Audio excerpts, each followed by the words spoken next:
The first time I filled a prescription for a man who had already died, I told myself I was just tired. You hear a lot of true horror stories online, a lot of so-called real paranormal experiences people swear happened in some small town in America. I used to file those under entertainment, the kind of scary story you put on in the background while scrolling your phone. Now, I own one of those stories. My name is Daniel Mercer. I am 47 years old, a licensed pharmacist, a chemist if you want to be old school about it. I run Mercer Pharmacy, a small independent shop on the corner of East 12th and Maple in Akron, Ohio. We do the usual: blood pressure meds, antibiotics, inhalers, school vaccines, the occasional late-night emergency fill for some frantic parent. Nothing glamorous, just a little fluorescent island of light between a laundromat and a shuttered bakery. This is not a story about the first time someone died because they could not afford their medicine. Sadly, that is practically a quiet epidemic in this country.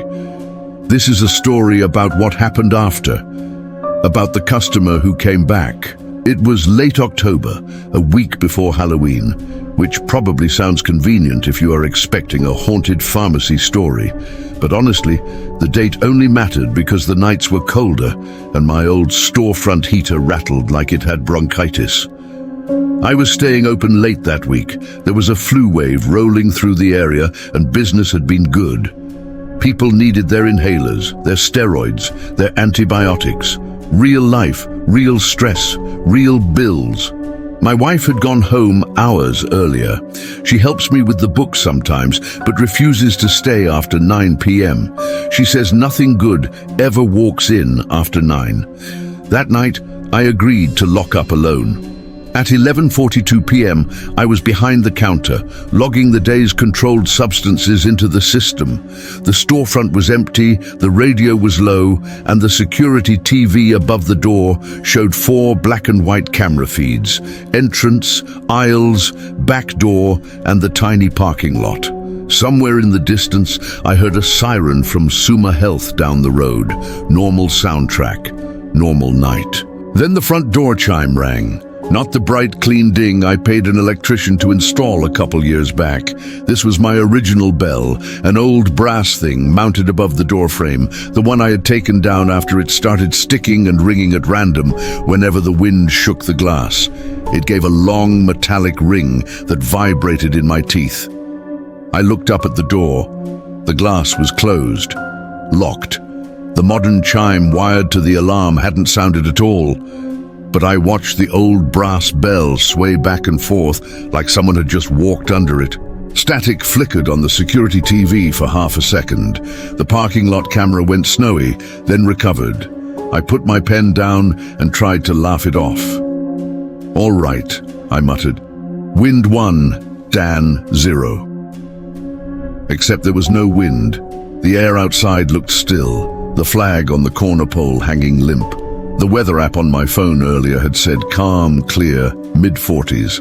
No gusts, no storms, nothing to explain why an old bell that was not even wired to anything anymore was ringing like a church call to service. Maybe the heater kicked on, I told myself. Air pressure, vibration, physics. You know that thin line you walk between logic and nerves at midnight when the smallest sound feels like a threat. I was right on that line, trying very hard not to cross it. I went to the door, checked the lock, checked the alarm panel. Everything green, everything normal. Then I did something I still cannot fully explain. I flipped the little close sign to open. "Maybe it's a late walk-in," I whispered. "Someone will come in. That is all this is." For 2 minutes, nothing happened. The bell went still. The parking lot stayed empty.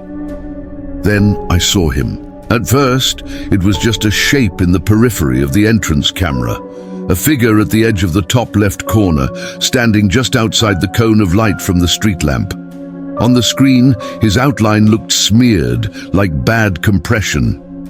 I glanced up at the real window and saw him for real. He stood right outside the glass door, under the old brass bell, hands at his sides. Slowly, as if he had walked here from far away and had forgotten how to stop.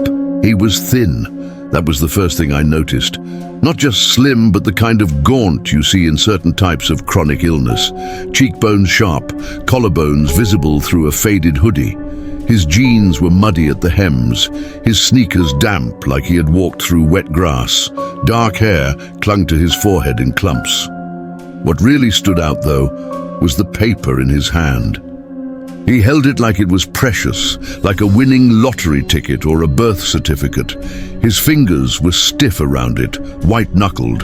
From where I stood behind the counter, I could see the familiar long rectangle of a prescription slip, the kind we get from the free clinic down on Arlington. He did not knock, he did not try the handle. He just stared straight ahead, eyes fixed on something at my chest level, like he was looking through the glass and through me at the same time. I glanced at the clock. 11:44 p.m. I should have just waved him away, pointed to the hours sign, told him we were closed and to come back in the morning. But there was something in his posture, in the way his shoulders sagged as if carrying a weight I could not see, that pulled me forward. I walked to the door, flipped the lock and opened it. The bell rang again, that old metallic chime, long and deep. Up close, I caught the smell, not body odor or alcohol. It was a cold, wet smell like rain-soaked plaster in old basement, the kind of scent you inhale when you walk into a long-abandoned building. "Hey," I said, trying to keep my voice gentle. "We're technically closed, but if you need something urgent, I can take a look." He did not speak at first. His eyes flicked up, met mine. They were dark, but not empty. Just tired. Extremely tired. There were faint shadows underneath, as if he had not slept in months. Then, without a word, he held out the paper. His hand shook slightly. As I took the prescription slip from him, his skin felt cold. Not the kind of cold you get from standing outside in October for 5 minutes. The kind of deep chill that feels like it comes from inside the bones. I stepped back behind the counter with the slip, instinctively sliding into my role. Pharmacist, problem solver, barrier between sickness and relief. That was the script, the rhythm, the pattern I understood. I glanced down at the prescription. My stomach dropped. The paper was creased, yellowed at the edges, stained by what looked like water damage. The ink had faded to a rusty brown, but I could still read the writing. Azithromycin 500 milligrams. Once daily, 3 days. Prednisone taper. Albuterol inhaler. Classic bundle for a nasty respiratory infection with asthma involvement. I saw versions of this combo 10 times a week. No big deal, except this slip was dated March 14th, 2013. I swallowed. The prescribing clinic's name was printed at the top in blue. Community Hope Free Clinic. The doctor's signature was one I recognized. Dr. Banerjee. She had worked down there for years before moving out of state. Everything about the prescription was legitimate, just incredibly old, 9 years old. I looked up at the man standing a few feet away, still at the counter, still not speaking. He had not moved. His damp hoodie, his hollow cheeks, his stiff posture in the dim store light, all of it squeezed my chest in some strange way. "Did you find this?" I asked. "This prescription is very old." He blinked slowly, as if my words were traveling through water to reach him. "I need those," he said finally, voice low, hoarse. "They told me to bring it to the pharmacy. They said if I bring it, I can breathe." There was something profoundly wrong with hearing those words in that tone. Not just sad or desperate, dislocated, like he was reciting a script someone gave him years ago. "Okay," I said carefully. "Listen, this is from 2013. Did you ever get these filled back then?" He stared at me, brow furrowing in confusion, then glanced around the shop as if seeing it for the first time. His gaze skimmed over the shelves of cough syrup, vitamins, blood pressure cuffs. Then it landed back on me like a magnet snapping into place. "They said to bring this to you," he repeated. "They said you would help." "I am trying to," I said. My mouth felt dry. "Do you have any ID, insurance card, anything? I can probably work something out with the clinic, but I need to know what is going on." His chest rose and fell in a slow, steady rhythm. No obvious wheeze, no coughing, but every so often I heard a faint rattle on his exhale, barely there, like the ghost of an old infection. He reached into his front pocket and pulled out a folded piece of plastic. He set it on the counter. It was a state ID. The photo showed the same man, just slightly fuller in the face, hair cleaner, eyes brighter. The birth date made the math easy. Name, Miguel Alvarez. Year of birth, 1986. Address listed, a low-income apartment complex not far from the freeway. My heart pounded harder as I saw the small printed note on the bottom right corner of the card. Expiration date, March 2018. I picked up the card and turned it in my fingers. It felt swollen, warped, like it had been through water. The lamination had bubbled in places. When I looked back up, Miguel was closer to the counter than before. I had not heard him move. His fingers drummed on the laminate surface in a slow, restless pattern, leaving small, damp marks where they touched. "What is the date today?" I asked. He blinked. "They said to come right away," he whispered. "They said if I did not get it, I would not wake up right. They said the clinic cannot give me more. They said I have to buy it." "Who said that?" I asked. He opened his mouth like he was going to answer, then paused. His eyes drifted over my shoulder toward the back of the store, to the little blood pressure machine we keep by the waiting chairs, to the old analog clock on the wall. For a fraction of a second, his expression changed. He looked lost. Not confused like someone with memory issues, lost like a person who stepped out of a bus in a foreign country and realized the street signs were in a completely different alphabet. "Do you remember what year it is?" I asked gently. His mouth twitched. Under the harsh fluorescent light, I saw something I had missed before. Along the edge of his jaw, on the exposed skin above his hoodie collar, there was a faint grayish discoloration, like old bruising or the kind of pallor you see in someone who has been in a casket for a viewing. Not fresh, not dramatic, just wrong. The back of my neck prickled. A phrase from one of those real ghost stories in America videos I used to mock floated up in my mind uninvited. He did not look like he belonged in my timeline. Miguel's fingers tightened on the counter. "They said if I do not get this, my chest will close," he said. "Please, I work at the mill sometimes. I can pay later. I just need to breathe tonight. I do not want to die."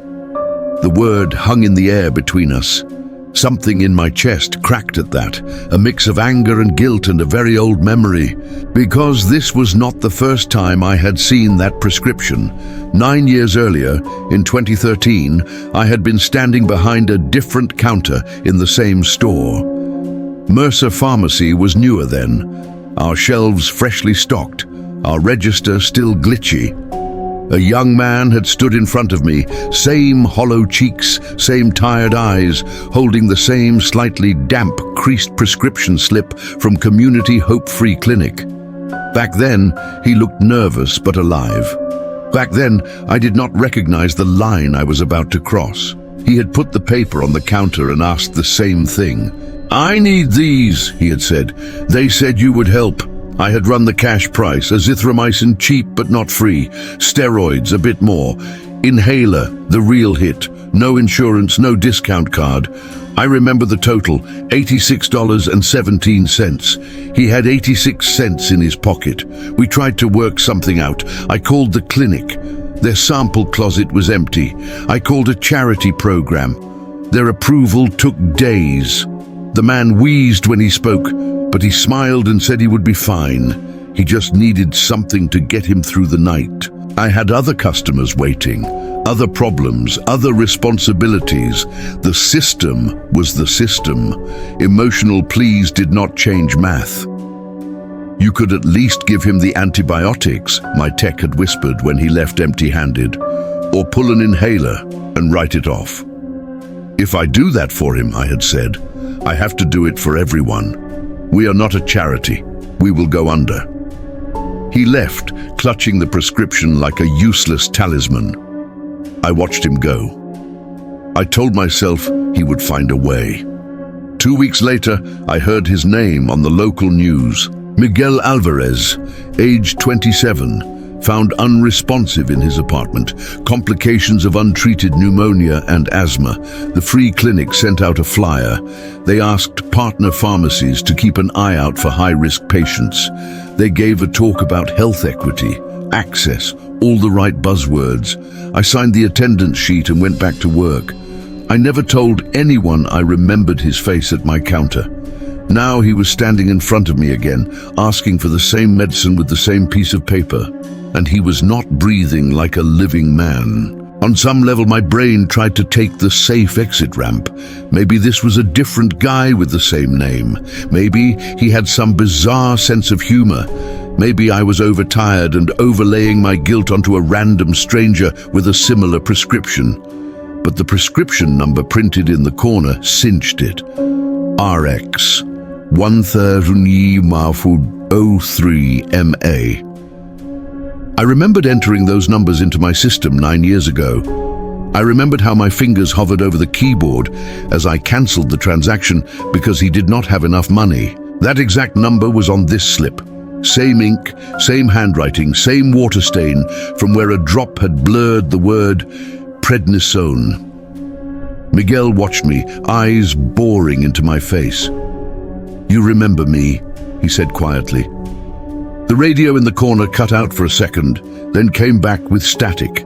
The heater shut off, plunging the store into a silence so complete I could hear the buzzing of the fluorescent tubes. "Yeah," I said, my voice thin. "Yeah, I do." He nodded slowly as if I had passed a test. "I tried other places," he murmured. "Giant chain down the street. They were closed. Walk-in clinic could not give me more. They told me to come to you first. They said the small shop on the corner helps people. They said you care." His eyes glistened, but no tears fell. "I wanted to help," I said. It sounded weak even to my own ears. "The system, the costs. It is not as simple as handing out free meds. I cannot just give away inventory. There are audits, regulations, wholesalers. If I start," my own words from 9 years ago echoed back at me, "we are not a charity. We will go under." Miguel tilted his head slightly. "I could not sleep," he continued, talking over my excuses. "My chest hurt. I told myself I would go back. I would find the money. I went home. I laid down. I woke up in the hallway." He frowned, like he was trying to remember something just out of reach. "Not my hallway," he said. "Not my building. This one. Always this one. I walk. I push the door. Sometimes it opens. Sometimes it does not. Sometimes you are there. Sometimes the lights are off and no one answers." He took a step closer. My instincts screamed at me to step back, but my feet stayed glued. "Sometimes I watch people in your store," he said. "They have money. They get what they need. They leave laughing. They do not cough. They do not wheeze. They do not go home and wonder if they will wake up. I stand outside and my chest burns like it did before. I wait for you." His lips curved in a brittle, humorless smile. "You are always busy," he said. "Lots of people, lots of problems. I hear you on the phone saying you cannot help everyone. I hear you tell yourself it is not your fault." I swallowed hard. My mouth tasted like metal. This was insane.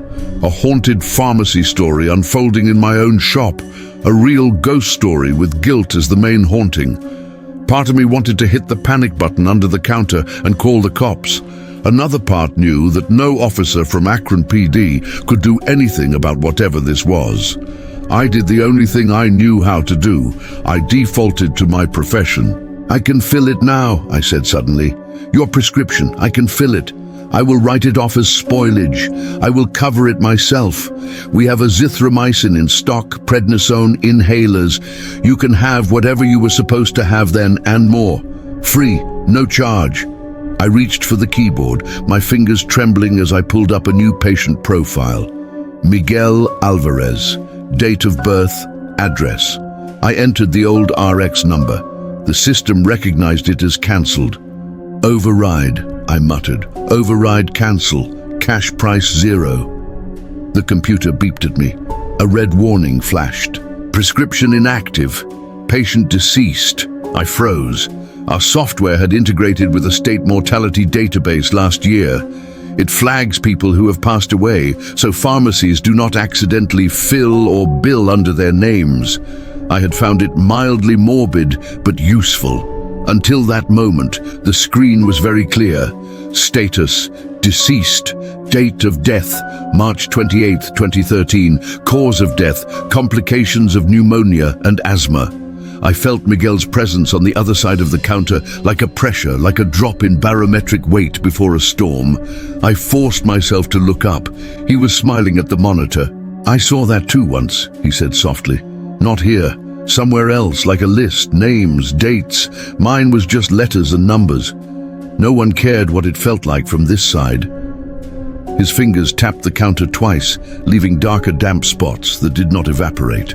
I'm not supposed to be here, he added. I know that. I know I'm not breathing like you. I know the lights feel wrong on my skin, but I keep waking up outside that door. He looked at the entrance. The old brass bell gave a soft, involuntary shiver. The first time I came back, he continued, you did not see me. I watched you lock up. I tried to shout, no sound. I watched you turn off the lights and leave. My chest hurt anyway, night after night. Year after year. Sometimes I think I will get farther down the street, and then I am back at the glass. His gaze snapped to mine. Tonight, you opened the door. My throat tightened. He leaned forward, close enough now that I could see the faint line of chapped skin on his lips, the slight mismatch in his irises, one a shade darker than the other. Details that should not exist if he was a hallucination. You feel guilty, he said. You have watched your horror videos. You know what a real paranormal story sounds like. You think this is a punishment. Maybe it is. Maybe it is not. I just know the routes I walk now are short. He tapped the prescription slip. I bring this. I ask again. I never leave with the bag. He looked down at his empty hands, as if surprised there was nothing there. I do not know how to explain the panic that flooded me then. It was not just fear of the supernatural. It was the realization that this thing, this loop, this endless misery was connected directly to a decision I had made, a choice I had justified with spreadsheets and operating costs, and you cannot help everyone. I grabbed a white paper pharmacy bag and started filling it like the building was on fire, and the only way out was through generosity. I counted out azithromycin tablets, the little pink discs clacking against the plastic vial. I poured prednisone. I grabbed an albuterol inhaler from the asthma shelf, tore off the safety packaging. My hands moved fast, nearly frantic. You will not walk away empty-handed again, I said, voice shaking. Not tonight, not ever. If you want medicine, I will give it. I will give it to others who cannot pay. I will set up a fund. I will call the clinic. They will partner with me. I do not care what it costs me. This ends here. I slapped labels on the vials with barely readable instructions, shoved the inhaler into the bag, and folded the top twice. Here, I said, thrusting the bag across the counter. Take it. It is yours. You were always supposed to have it. For a moment, Miguel did not move. Then he reached out. His hand touched the edge of the bag. The paper crinkled under his fingers. The fluorescent light above us flickered twice, then steadied. He closed his hand around the bag, or tried to. His fingers sank through the paper like it was thick smoke. The bag did not move. It stayed exactly where I had pushed it, anchored in my world. Miguel stared at it, then at his own hand. His expression did not twist into horror like I expected. It sagged into something much worse, resignation. I thought so, he whispered. I hoped, but I thought so. His voice was thinner now, like wind through a crack in a window. I'm not here to scare you, Dan, he said. It was the first time he had used my name. "That is the part you do not understand. I am just doing what I could not finish. I am walking the same steps, handing you the same paper, asking the same question." He looked up at me, and for the first time, I saw something behind the fatigue and pain. Pity. "You think this is your punishment," he said.